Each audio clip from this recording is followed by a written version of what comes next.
What's good, YouTube? Today we're going to be talking about photography style. I get this question quite a lot.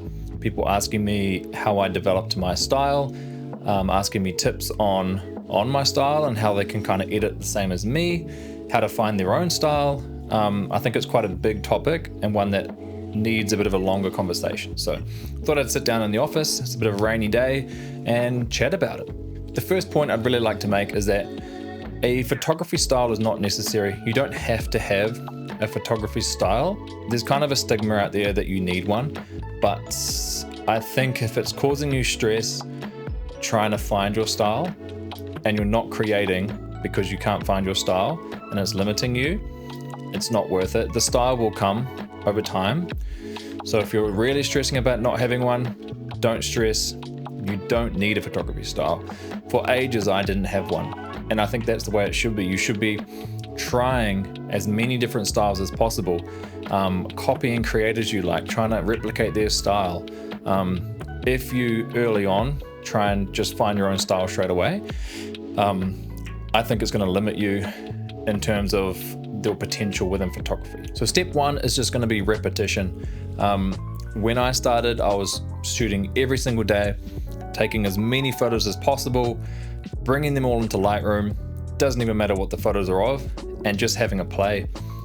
Import them all, play with the sliders, play with the colors, play with different presets. I highly recommend purchasing presets. If there's a creator you like, purchasing their presets I think is one of the single best things you can do, purely just to analyze the presets, see what they've changed, because it's really easy to look at a photo and think, oh, I really like that, but when you first start out, you don't know why you like it. So if you purchase their presets, you can have a look. Oh, the greens are muted there and the contrast is higher, whatever it is. You can analyze what they did and then you can apply that to your photos. Taking multiple presets, combining them, and then taking a preset and adding your own thing to it. So over time, you'll kind of take little bits from everywhere and end up with a look that you like, but you can't end up with that look without trying lots of things. So step one, to recap, try as much as you can, okay? Grab the sliders. Don't be afraid to boost the slider all the way to the right. Drop that green all the way down. Just, it may look shit, may look terrible, but just play, and then at least you know, oh, it looks terrible because I did that.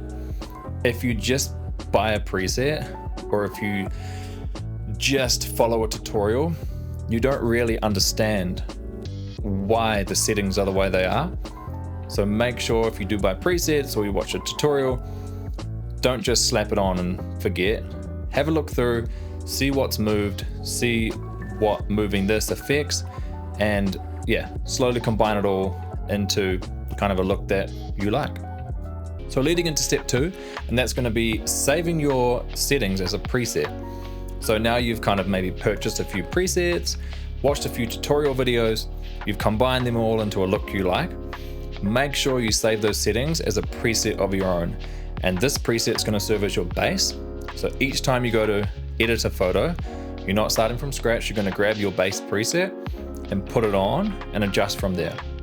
Now the preset, it's never going to be 100% perfect, but what we want with the preset is to get you 80% of the way, and then you adjust slight things to make it work for your photo. Because no one's skin tones are the same, so you're always going to have to adjust the skin tone slightly, maybe the white balance, the exposure, the shadows, because all lighting conditions are going to be different.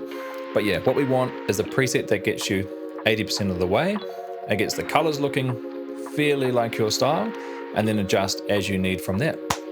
So step number three, this might not apply for everyone, but it's going to be kind of knowing your gear. So I've got 3 different cameras.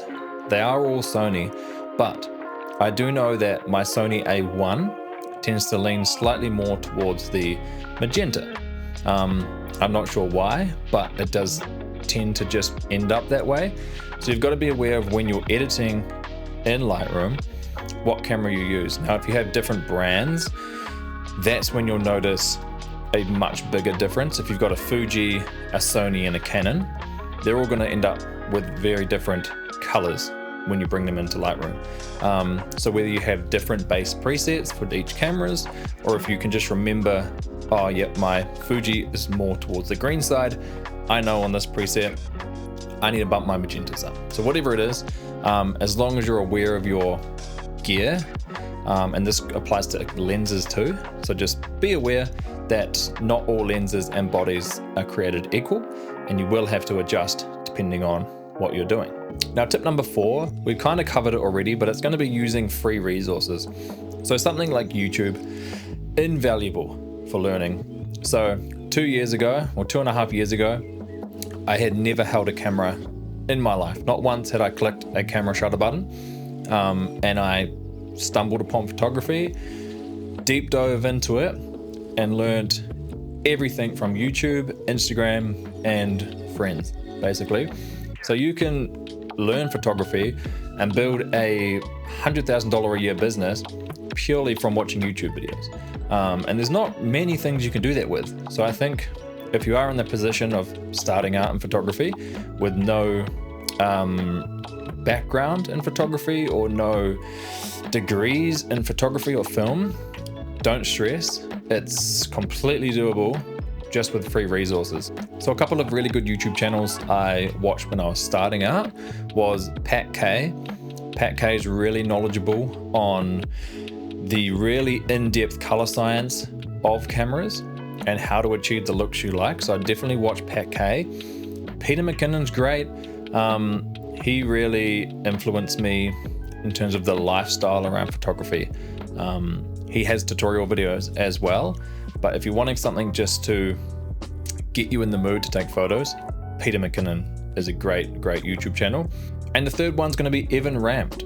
So Evan Ramped is probably my favorite YouTuber, I think. When it comes to photography, just the way he outlines his videos, he's got lots of tutorials on how to be a successful photographer. So a lot less on the actual how to take the photos, but more on the business side. And I think that was invaluable for me when I was starting out.